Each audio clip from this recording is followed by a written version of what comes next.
I'm redoing my autobiography on YouTube because the original one was too graphic and too much raw detail. And I was asked by a follower and a fan for historical purposes if I could please redo it in the unrestricted channel that I have, so that anybody of any age could access my story. And you know, you never know, even an 8-year-old could benefit from the knowledge of what happened to me.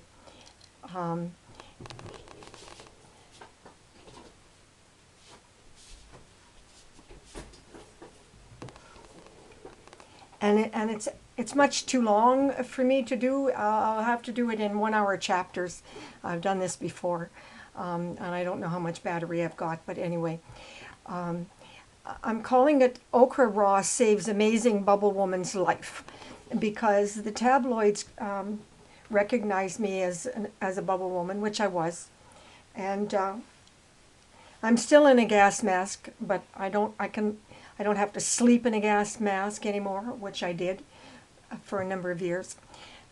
And this is an absolutely true story. I'm starting it a little backwards because for people who haven't the patience to listen to me, I want you to know in some detail about OKRA first. My writing style is still very, very damaged. All my memory was wiped out for over a 22-year period, and I had to relearn the very meaning of words. I see my life not in normal memory, but in flashbacks. This makes it impossible for me to write in a perfect chronological order. I write only to save children from my disease, knowing full well it is unlikely I'll ever get published in today's world.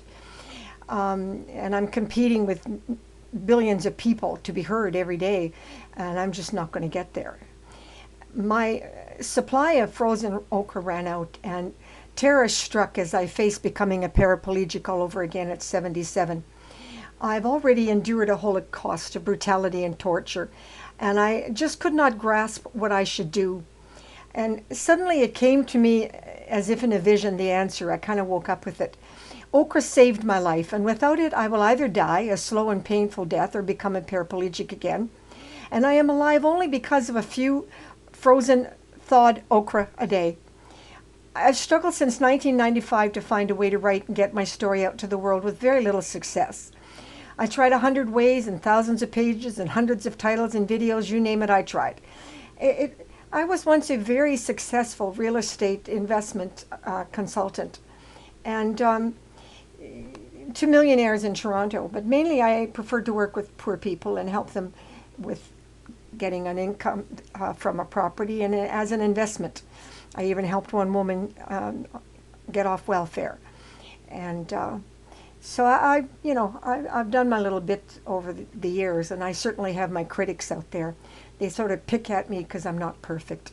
Like some guy has really given me flack on YouTube over my article on my YouTube on Comwave being fraudulent. I mean, you know, they're so stupid. There's so much more important things to do. And he claims that he knows how fraudulent Canada is. Well, if you know that, then why aren't you fighting it instead of picking a fight with me? But you know, it's just a small, stupid example. As if I didn't have enough to live with my brain damage and Parkinsonism. Suddenly, in 1983, at the age of 42, I was struck down with a paralyzing attack that lasted 5 months. My clients, believe me, at the time were wonderful, and they tried to rescue me, but to no avail. I came to in a fog, no longer able to read with comprehension or write a sentence.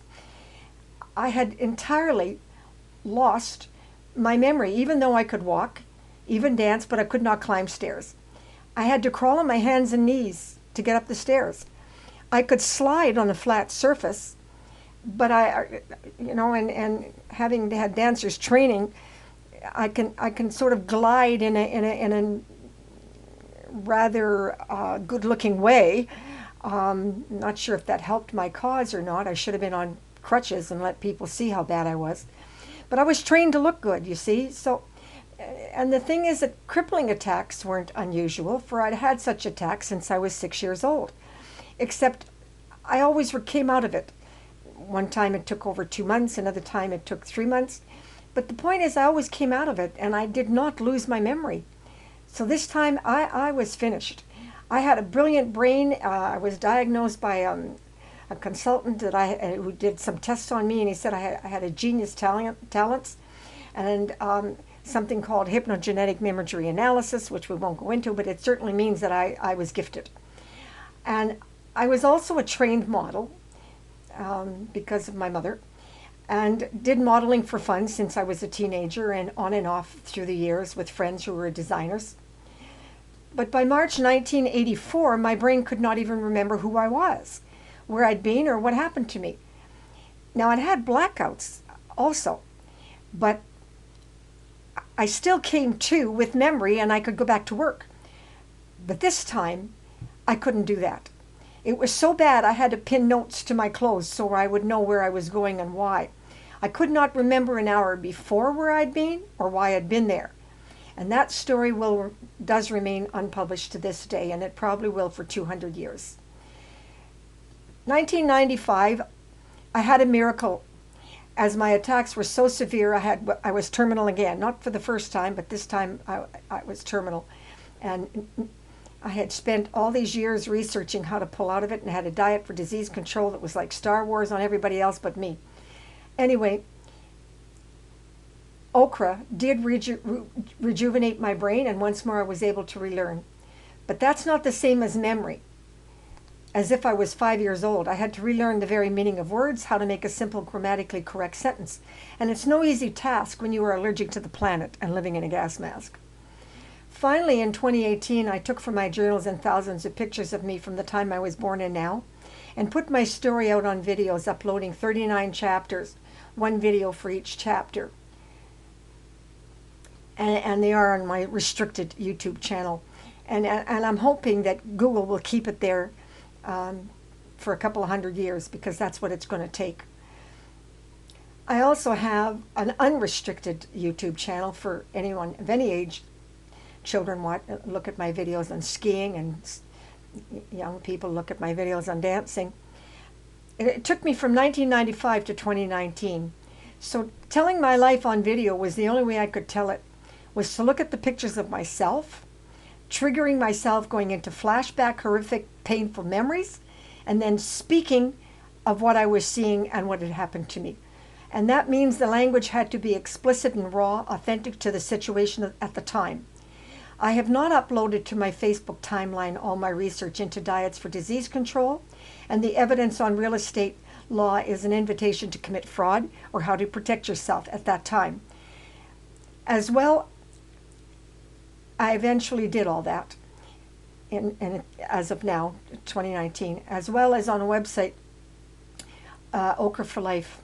I uploaded each video with the pictures of that time, the period, the modeling, my nude and semi-nude, or at a dance, and who I was with in my homes, showing visually in pictures with each chapter on a restricted website, by the way. But you know, there are people who know who'll get it if they're interested.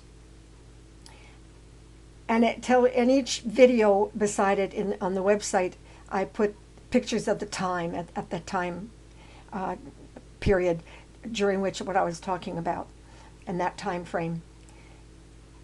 And but only Google will take you there. You can't get there on Safari. Apple is blocking it. I've had a lot of trouble with Safari. I could spend an hour on that, and we won't. Not at the moment. They're getting as bad as Microsoft. That's not a recommendation. But nobody's better than Google. They're so wonderful to me, I swear to God. And I'm so grateful to Google. And I did it so I would not forget myself again, to tell you the truth, because I know I'm not going to get published. And then I uploaded everything again onto my Facebook timeline for posterity and historical purposes. Previously, a kind vice president of Warner Books New York, who was married to Cary Grant's widow, called me personally to explain to me why I could never get published in this age of social media. I'm just not famous enough, and I don't have enough community support in my cause to save children from my disease. He said he loved my profile pictures and asked for permission to keep them. And of course, I was more than flattered, and I said yes. And I was really grateful that he took the time to call me and explain to me. He was worried that I was exhausting myself trying to write and get published, and that it was just making me sick, and he felt that I really should continue with my research into my diets for disease control and concentrate on that and get as well as I could. What a wonderful man. I don't remember his name, of course. You see, that's what happens. And if I wrote it down, I lost it. I don't know. So, but it doesn't matter. God knows that he called me, and he won't be alive now. That was such a long time ago. And so it was anyway. I learned to navigate the internet, and I sent out a collage as simple as I could of the 3 me's, who I used to be, and a copy of the Sun Florida brief article, which explains me better than I can and who I became.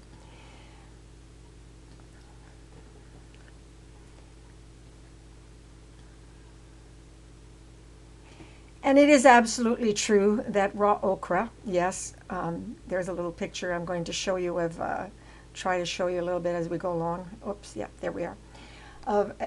That saved my life and continues to, in fact, to this very day.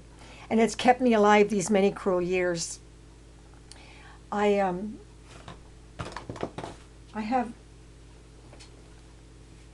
just lost my glasses. Excuse me, folks, 1 minute. God, I hate myself sometimes. Oh, here we are. Phooey. Sorry. Well, listen, I'm 77 and I got brain damage, so, I do the best I can. Anyway, I really feel that you need to understand the full impact of the miraculous effects of okra on reversing my brain damage, both to me and others, and controlling horrific paralyzing attacks. And pain so excruciating is like being electrocuted over and over again through every molecule in my body. My brain shuts down, I cannot speak coherently, I cannot answer your questions, and I cannot walk. I am a semi-catatonic paraplegic living with dying by inches. Every second is an eternity of brutal torture. I believe you must know to what degree the brutality and torture of what I endured, what caused my suffering, what caused the disease to destroy and rob me of my once beautiful, successful lifestyle, for you to appreciate what okra can do.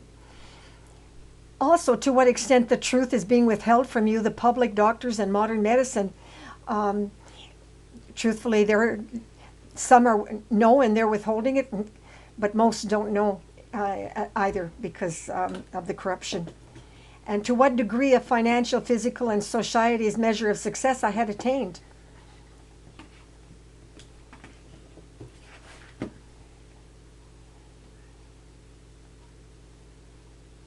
Now you have to consider to what degree did society, including our Canadian fascist Health Canada, play in its deadly role in causing a disease that would plague children for generations to come. Canola oil was one of the main triggers in my disease, but it's not the only cause. There are thousands of chemicals that are causing my disease to children and passing it, and to parents who pass it genetically to their children. And without you getting all these facts, you cannot fully appreciate the full, incredible, amazing, powerful brain benefits of raw okra and the discovery of an okra diet for disease control. Now, those discoveries took me a lifetime, 70 years to be exact.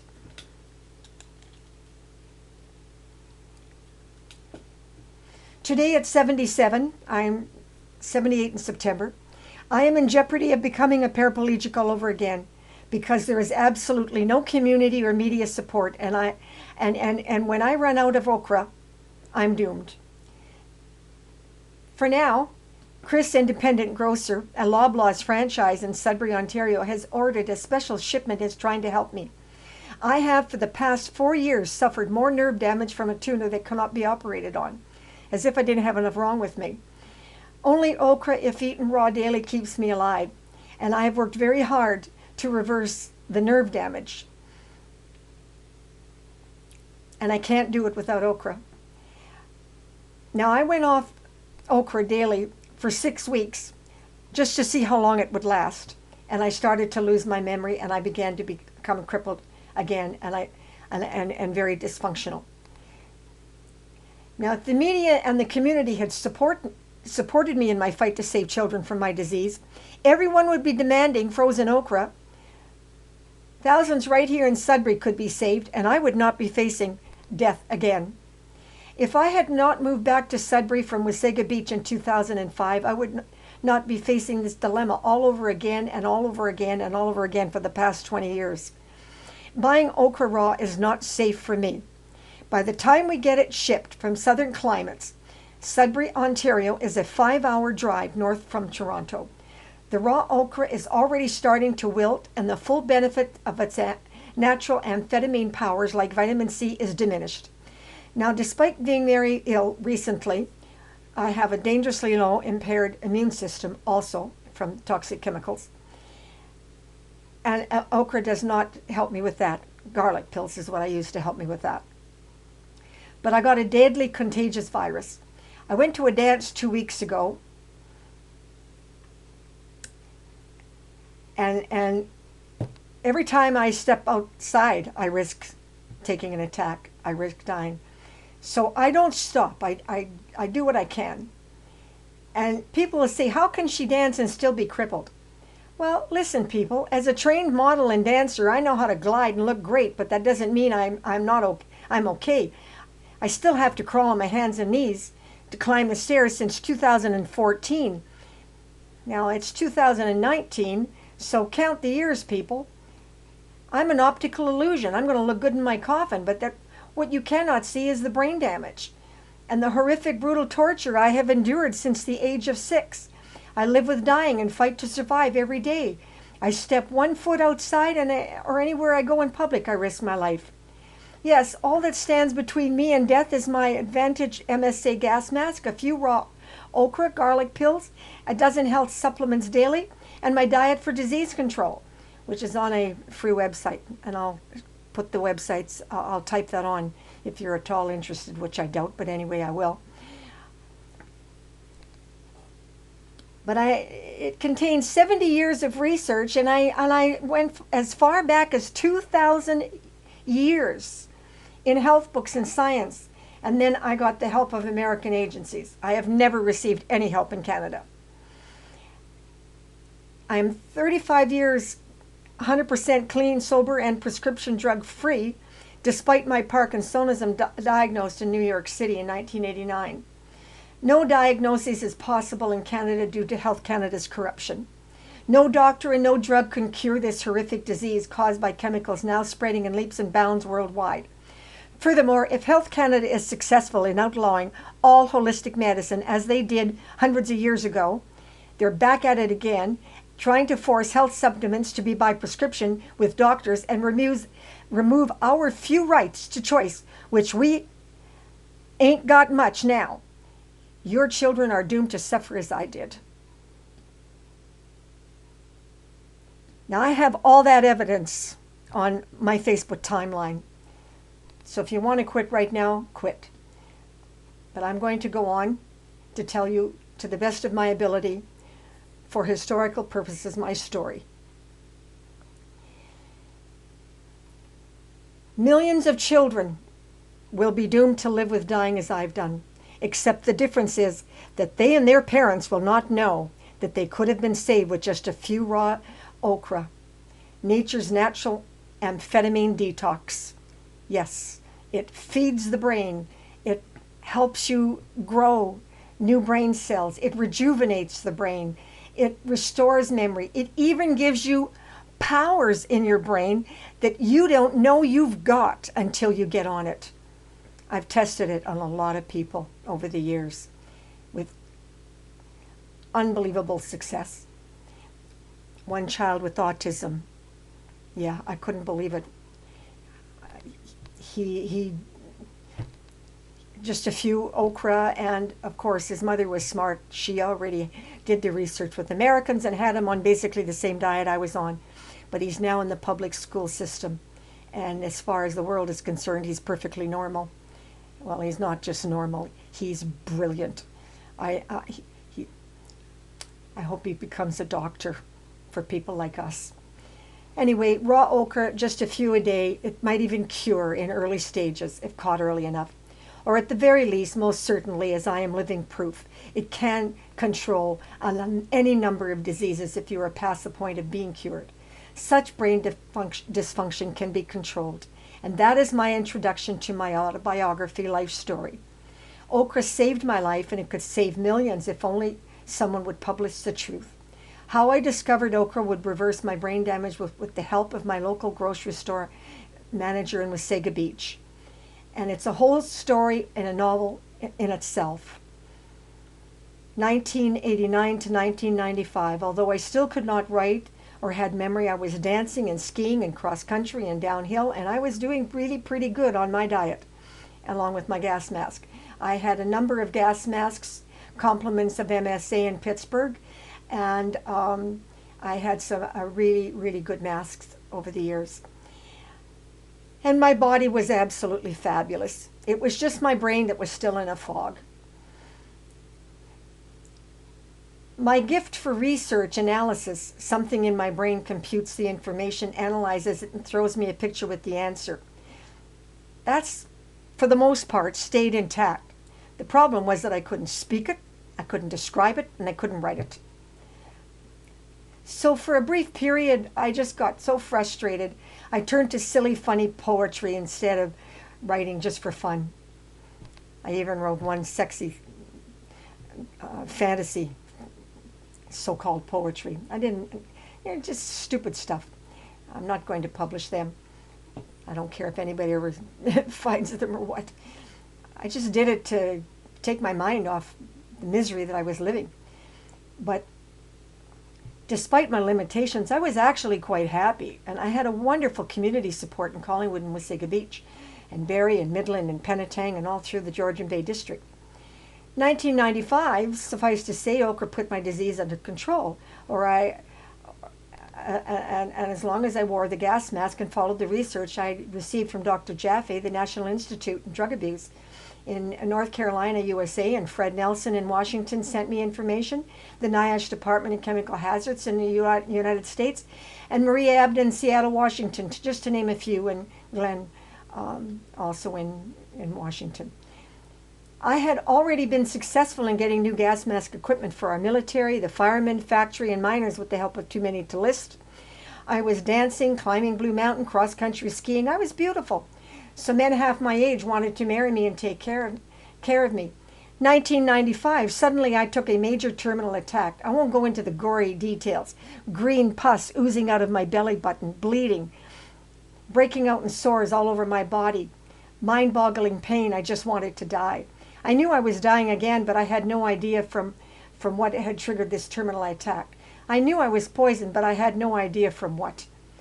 Frankly, so exhausted from the years of fighting for human rights to save humanity from themselves, I just lay down in that little shack and waited to die. But children from all over the neighborhood refused to let me die. Yes, I was surrounded by children. For 3 years they had taken pity on me, urging me not to give up. They knew my story and had no difficulty in understanding that I endured the torture of my disease and daily worked to research diseases caused by chemicals, hoping to save their lives and their children's lives one day. And that was out of the mouth of those children. They would keep reminding me that. They had witnessed my ability to recover through diet before, so they were very demanding, more than encouraging, that I do not give up. They all hugged me, and each one telling me how much they loved me and made me promise I would not give up. I could not refuse them, so I promised I would. Each one hugged me, then left, taking the bus to school. They always came to see me before and after school. All day I racked my brain trying to think of what had poisoned me. I ate nothing unusual or different. I found the package of what I had eaten. It was a vegetarian burger from Vancouver, British Columbia. I looked at the ingredients on the package and saw nothing bad. Nevertheless, I called the company anyhow and asked the secretary, who well knew me by now, if she could check the ingredients and find out if anything had been added and was not listed on the package. She said she would and called me later. I went to bed covered in ice packs to tolerate the pain and lay still waiting for her call. In about a half an hour shortly thereafter, she called saying how sorry she was, but canola oil had been added to their products. And she knew by then that canola oil could trigger my attacks. By this time, I'd had evidence from Americans. It had been banned until 1994 because it caused similar attacks to animals that ate it. She knew I had written to her and all the health companies and food companies in Canada and the health agencies. And that's before the internet, people. I was doing this by mail. And I got people at the Collingwood Library to type things up for me and correct my spelling. And everybody was helping me do this, and get information out. The first title of my story was Death to Dancing. I thought that was a great title. And then it was Canola, the Silent Genocide. And I thought that was a great title. But each time I kept changing the title because something else would happen, and I'd realize it wasn't just canola, and it wasn't so simple as going from death to dancing. It was a lot more complicated than that. Anyway, she promised me that from now on she had talked to the president and they would list it on their products. I thanked her and hung up. And then I remembered something else that she told me. She said, "Now, if you ever publish the name of the company, I'll get fired. So do I have your permission and your promise not to reveal the name?" And I said, "Look, I told you that anybody that helps him in my research, I guarantee your anonymity. I will never tell it. I will never give out that person's name." She said, I think you should know that a health inspector had come into the factory and went right directly to the president and demanded that canola oil be added to their product as a preservative. And she further checked and saw that all their shipments to the United States had canola listed on the label because their law required it. But in Canada, thanks to Health Canada, those fascist pigs, it was not required. And so they didn't bother to list it on the products. I thanked her and I hung up. Okay, so now what? Well, I was used to detoxifying and done it 1,000 times before. So I went on a detox flushing immediately, which had been working successfully since 1989, but this time it didn't work. I just kept getting worse, no longer able to walk without assistance. Timmy, my hero, after school helped me to my feet to the outhouse 45 feet away behind the shack so I could go to the bathroom. The shack had no running water. I got my water from my neighbors. Then Timmy helped put me back to bed. Each child came in and gave me a loving hug and words of encouragement, saying that they were all praying for me. Jason, who I think was about 7 years old at the time, said, "Trudy, I love you so much. I would give you one of my legs if I could, but they're too short for you." Oh, I just burst out laughing, pain and all, that dear sweet soul. And we hugged. I did not sleep much due to the horrific, excruciating pain. Like lightning, it was electrifying fire ravaging my brain and every molecule in my body over and over again until I passed out from exhaustion. Don't know what time it was, but suddenly the next day I woke with a vision like a picture talking to me. "Get OKRA. OKRA will save your life." The words OKRA were huge, covering a whole wall. I immediately called Roger, my local Zehrs produce manager, and told him what happened. He said Loblaws don't let him buy it, but he would drive from Wasaga Beach to Toronto and go to St. Lawrence Market himself and buy me a case the next day. I asked Roger, "OKRA? What the heck is an OKRA?" He said, "I know what it is. Why it should help you, I don't know, but I promise I'll get it for you." I can't wait to see if it actually will work. I had developed friendships with people from all walks of life in the Georgian Bay District in Ontario who did not take issue with my visions like Sudbury did. They just accepted my visions and did whatever it took to help me do what I needed to do. The next day, Roger delivered a case to me, very early in the day. He stayed to help me wash a few, telling me OKRA is used for gumbo soup. I strained to speak. It was extremely painful. The words came out all garbled. "Phooey, me sick, no cook, me eat now." In an attack, that's what I sound like. My speech is that impaired. We counted them. I ate 22 right then and there. He helped me back to bed and left me giving me a hug as I promised to call as soon as I had a result, if any. I lay in bed all night waiting to see if the OKRA would work. Sometime later I fell asleep because the pain did subside. It only took about 12 hours. The very next day the terminal attack was reversed. I could not only stand, I could dance. I could climb my neighbor's steps for the first time without crawling on my hands and knees since 1984. I could climb, and I could talk, and I could read. Only now something else happened. As if a massive dark cloud lifted in my brain, I suddenly had memory. I could remember my phone number, which I'd not been able to do since 1984. I could even remember my bank account number. Once upon a time, I was famous for my hypnogenetic imagery, analysis, and 100% total memory recall. But I lost it all March 1984, and it never returned.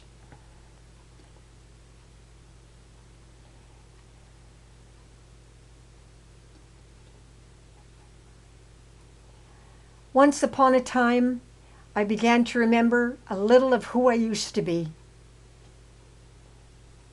And I want to tell you, that was painful. And then I put that out of my mind. I have work to do. I got dressed all excited, could not wait to see Roger, but first to stop at my bank and test if my memory really had been restored. I put on my sexiest short, skinny, tight dress, turquoise leather hat. I wanted to be seen. Overjoyed, deliriously happy, I also wanted this miracle recovery witnessed. Mr. Mack, a biochemist who taught me to understand biochemistry of bugs and dust mites, to help me with my allergies, and one of my many supportive to my research, warned me, always make sure you have witnesses, Trudy. So I plan to have witnesses. And he also said to me, make sure you get documented evidence. Don't just tell a story. And I did that too. I did all that. And still, nobody cared. But first to the bank. Once inside the bank, I told the teller, I have a miracle to perform. Get the manager. I want everyone to see this. The manager heard me and rushed out of her office. I then said to the teller, is my bank account da-da-da-da? Not going to put the numbers out there. She went over to the file and checked it and looked at me clearly surprised. Trudy, you can't even remember your own phone number or anything. What is going on? I jumped up and down, twirled and danced from one end of the floor to the other, saying, look at me, look at me. I can dance, I can twirl. I can bend my knees right down, squatting and get up without help. Look at me. I think I might be able to get my story published to save children from this demonic disease. I found a solution. It's in OKRA. They all, of course, had heard about the terminal attack. Word spreads quickly in Wasaga Beach. They all wanted details, wanting to know if I'd found out what had caused this attack. I explained to them how I had been poisoned with canola oil because it was not listed on the package, and that I could not reveal the company's name. I was so happy. I said, I'm going to see Roger first, naturally sharing with them what that wonderful man had done for me, driving all the way to Toronto, not distrusting me for a minute, accepting that I'd had a vision and it was from God and he should help me, and he did. Also, it means I had to find another way to get my protein safely. Then the manager said, Trudy, I think it's time you stop trying to be vegetarian. It's just too hard to do it in this country. You go and get organic fresh meat from the farmers in Ellendale from now on. I agreed, and I did. Yes, all true. And I have plenty of witnesses. 1998, there were enough people who witnessed the miracle that the Collingwood paper agreed to do a story, which meant here it would be in demand. There would be a demand for OKRA, and Roger could order it for me. Wonderful article. I thought the miracle of my story would spread and get national media, and people all over the world would get the news after eating just a few raw okra every day. And the world would quickly respond, saving countless children from my disease and help everyone worldwide.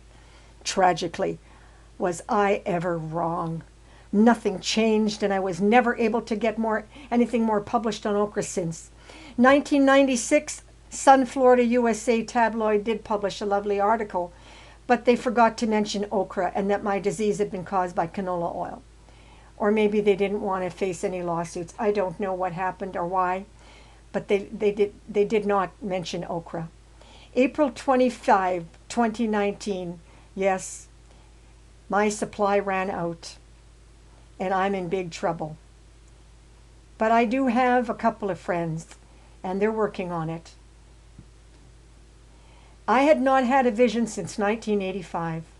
I'd gone through living a nightmare for 18 years, fighting for survival in and out of attacks, saving my mother over and over again from her own insanity, rescuing her from abject poverty.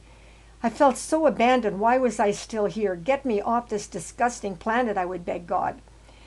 Well, I did sort of get a few small visions. I saved Jack's life and a few others and a few 100,000 men wearing gas mask equipment because of me. And I did it anonymously, plus a few thousand I saved without them ever knowing about it. I never understood now why okra was the answer to cheminosis, any disease caused by chemicals. I knew it worked, but the question as to why okra. I know its chemistry was similar to vitamin C, meaning if cooked, it dissipates. You can't cook it, or it doesn't feed the brain. I did know that the chemistry in okra was a unique amphetamine not available in any other form or drug. The biggest difference is that only a unique obitrol amphetamine worked on reversing my disease, but it is also highly addictive, while okra is not. Eat too much okra and the only thing that will happen to you is you'll get diarrhea. It's so high in fiber. Yes, so much. May 89, risked my life to prove that obitrol will work. Not to get it on the market, bought it on the black market. But I did it so that I could just prove my theory. And I did, and it worked. I flew to New York dying, carried on the plane and carried off the plane. And I did all that, and I risked my life doing it. Why? To save children, that's why. Obitrol could never be used safely for any disease. It's too highly addictive and turns sane people into psychotic people. I had seen it, and I'm not going to talk in detail about that.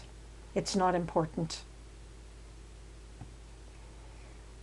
I knew I had to find a food in the diet to do the same thing, except I wanted it safe and not addictive. For instance, sugar is not safe and it is addictive. I cannot explain why God sent me the vision of okra in 1995 and why media did not help me get the message out to the world. I don't know. I kept asking myself, where did I go wrong? What can I do now? Do I move back to Wasaga from Sudbury? Is this what God wants me to do? Is that why my supply is being denied to me to force me out of here? This went on for several days with no answer, drowning in terror, becoming terminal again. I passed out, not really sleeping. I had crashed from exhaustion. I did not come to until late the next afternoon, or should I say I was jolted by another vision. And it spoke to me, and it said, Trudy, how much are you spending a month on health supplements? Oh, about $300 to $500 a month, sometimes more. And how much do you think humans will spend on drugs in the future when millions of children will be born like you? They're already born like me. I have met a few recently about a year ago. How much in drugs? The vision demanded. I could not see clearly. I started to see children and people all over the world and crippled and crumbling and losing their brains, and I was seeing cells and molecules everywhere, and cities on farms and forests everywhere. And finally I mumbled, trillions. It will be trillions. And how much does okra cost a month? Well, the answer was clear. It had been there all the time, and I don't know why I did not see it sooner. Practically nothing. Pennies a day, it is so cheap. Then the vision showed me clearly. How are poor today surviving? Can they afford the $300 to $500 a month it costs you? No, of course not, I mumbled back. The vision showed the horror and showed me the rest. The future of human species are being poisoned. All you hear about is global warming and whales being poisoned. But who is talking about your species being poisoned? You already know that answer. You tried to reach environmental groups, the Green Party, Greenpeace, and so many, and they did not care to help you save children from your disease. OKRA is for the poor, not rich. OKRA will cure the children if they are caught early enough. OKRA will save those like you who have been too damaged to be cured, but they can still be functional, useful human beings and control the disease as you have done. OKRA was created to save all humanity, but to save the poor who have no chance without it. Look at yourself.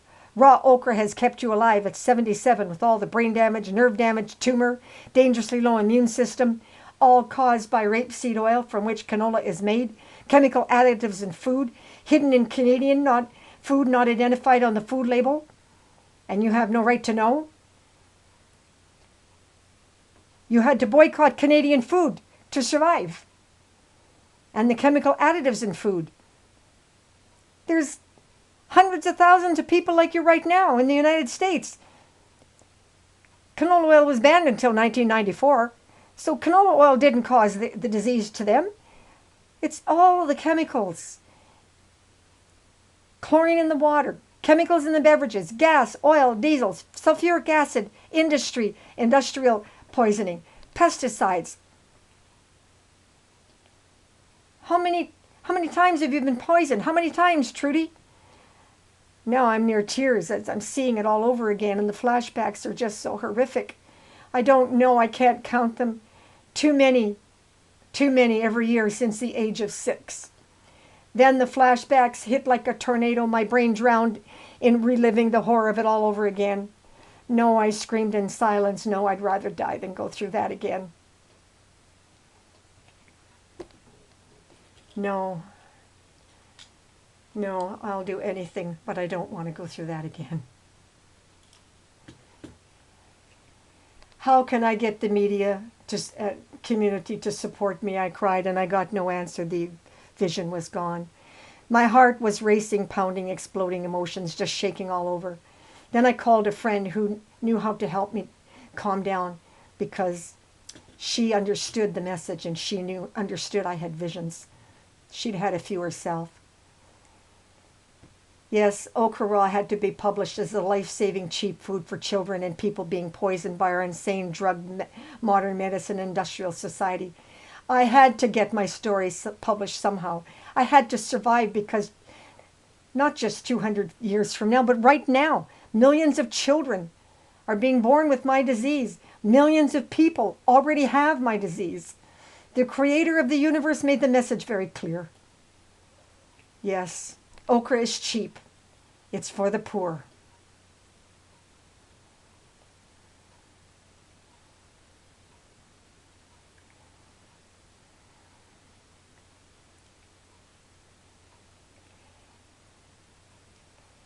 And now I'm going to have to end here, because I'm running out of space. That's about 14 pages so far. But the message was clear. We're not just killing whales, fish, animals, and the planet. We're killing ourselves. OKRA is God's solution to diseases we are causing by chemically poisoning ourselves and our children.